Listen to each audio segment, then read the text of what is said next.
అర్జెంటుగా ఈ ఊరి ఖాళీ చేసి వెళ్ళిపోవాలరా.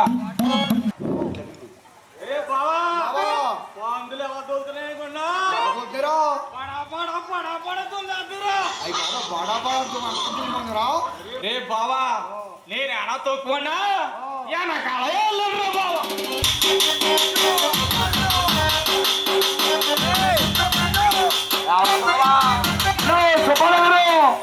మా చింకా పడుతుండా. అరే బావా ఆయన అంత నల్లగొంటే ఆయనకి ఎందుకు కాపాడుతున్నా బావా.